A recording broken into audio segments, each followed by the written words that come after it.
Hi, I'm Cindy Fisher, and these are my initial reflections for EDL 633.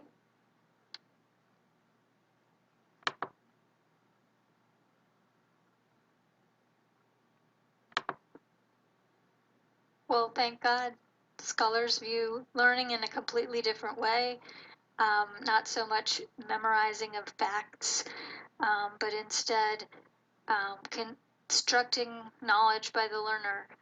That's why a program like this is for me. And also the idea of technology now, with a lot of the changes, I think the distance learning and to be able to um, research things from home, to be able to do just a variety of things that it would be just take so long in the past.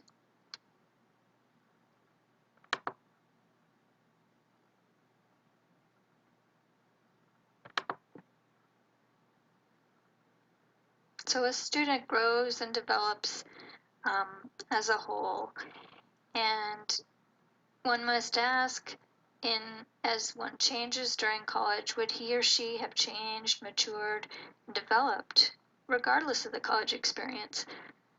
I know for my own self in college, we had what we called the whole man concept, and it's similar to what Ren and Reason mentioned about the development as a whole person, trying to be complete and well-rounded. We also had what we called a moral reasoning component. We had not just um, kind of service learning and not just kind of a writing component, but we actually had something we had to do to pass for graduation. It was a moral reasoning component, and so that's also something similar to what Ren and Reason mentioned. In the ideas of the moral dilemmas that don't have clear solutions, and students are trying to think what could be a solution.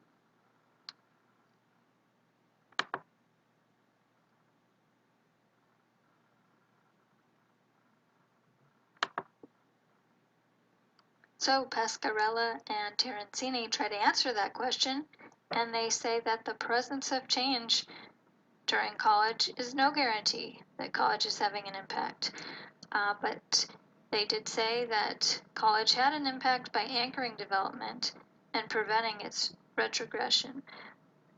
So in thinking of the person-environment interaction, I'd like to give my son as an example.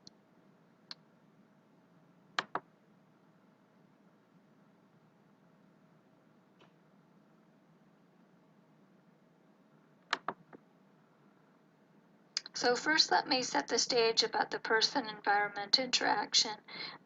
Erickson had talked about um, development occurring through a series of crises, um, and defines crises as a time for decision requiring significant choices um, with alternative paths of action.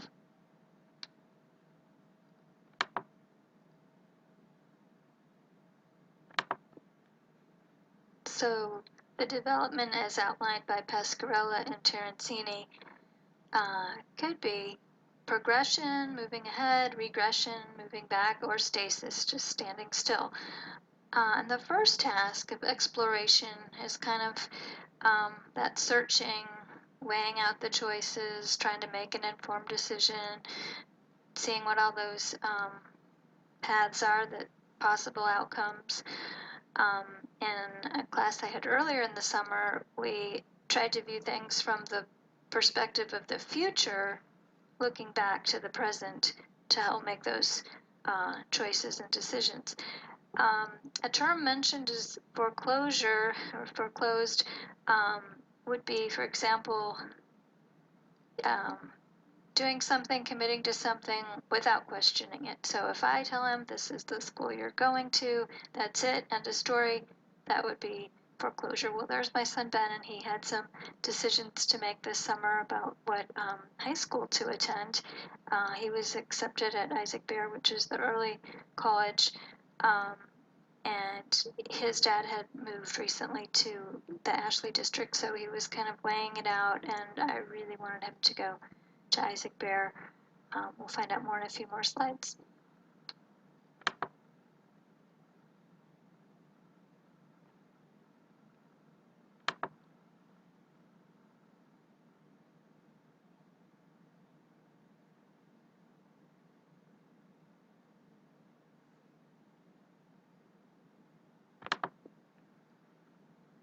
So people in the moratorium stage are actively searching, trying to find their way, find, the path. I observed that with my son. We had many times, many family meetings, many individual meetings, taking tours of the various schools, talking to people who went to them. But it went on all summer. But then the identity achieved stage, individuals have successfully weathered a crisis and made a personal, whether regard to work or whatever type of commitment is made. And with my son, it was really the night before school started at Isaac Bear was the orientation at Ashley, and I think he could see then just how large the school was and how less personal and probably less learning enriched that it would be compared to Isaac Bear. So I'm very thrilled with this choice.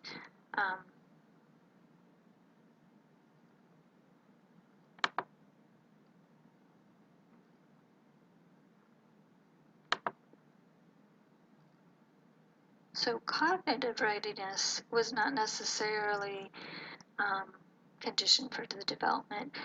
And I say in Pasquarella and Terrancini that if a challenge is too great, the individual may deny it, may try to alter the experience and the things and kind of reject. And I really saw that. I saw an adamant rejection from my son all through the summer.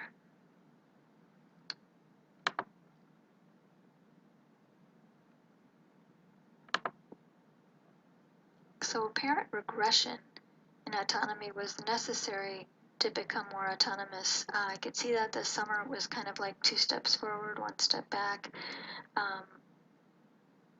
And let's see, there's also the theory of involvement. This is my sentiment exactly, that students learn by becoming involved. And I saw this with the orientation at Isaac Bear. It involved the students, for example. And let's see. And the student plays the lead role in the change. I think the change needs to come from the student when they're ready, when they're involved, when they're actively weighing things out, exploring opportunities.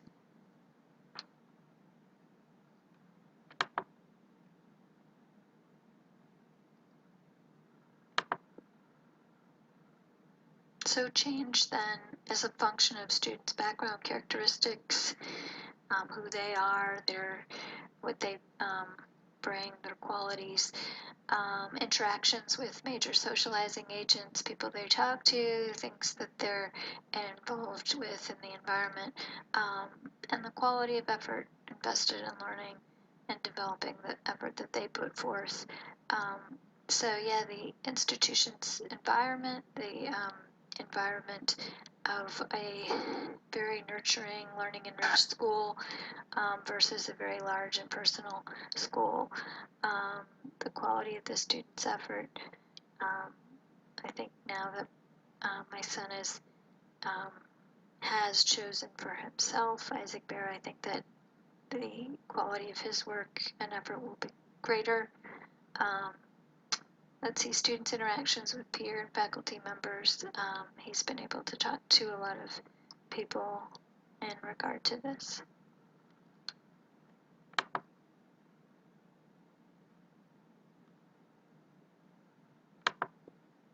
So in regard to the college student identity, although my son's only in high school, I think a lot of these same things apply. Developing confidence, that goes along at all ages, and I see that with our ESL students, that a huge thing for students is developing their confidence. Managing emotions is another thing, especially I see that with my son. Moving through autonomy toward interdependence, more and more he's becoming autonomous, starting at birth, right? Um, and developing mature interpersonal relationships, um, establishing identity, which I think that was part of the summer process.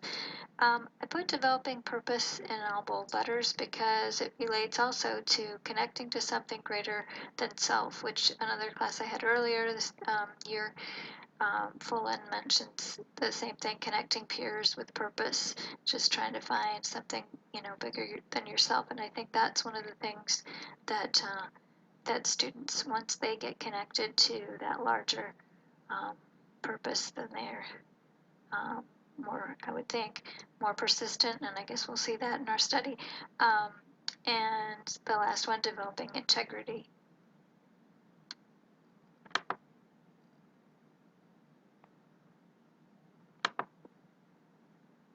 So as far as Erickson's identity development stages, two of them really apply, and one is number 5 applies to my son Ben, which it's identity versus identity confusion or diffusion, and that's really what he had worked through this summer. And for me, number 7 applies generativity, generating things, doing things, being productive versus stagnation, and that's something with this PowerPoint, with this class, with this whole program that I can do.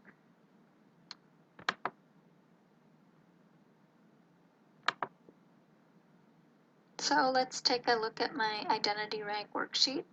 I noticed that there was not an identity category related to work, and work is a big part of my life, but it may be because there's so many professions that it's, it might be hard to put it on there.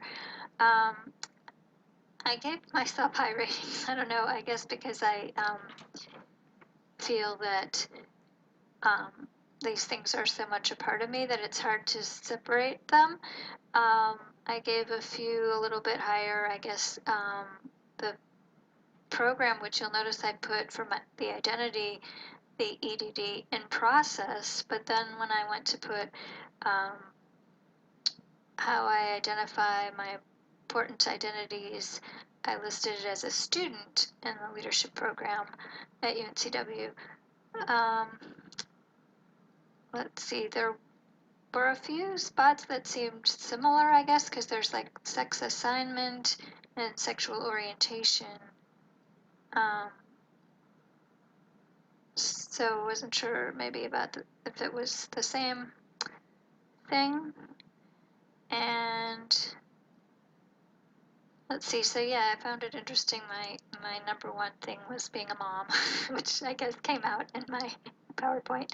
And yeah, work's a very big part of my life. So English as a second language coordinator, also studying and doing the leadership program. I identify with being Swedish American, I guess because my mom immigrated from Sweden and a lot of my relatives are living there currently. And I don't know, and I guess I also felt able-bodied, that I'm able to do things to stretch and do yoga and stretch my mind. And so then kind of not exactly the opposite, but I mean some other groups I'd be interested to study would be Hispanic Americans, which would definitely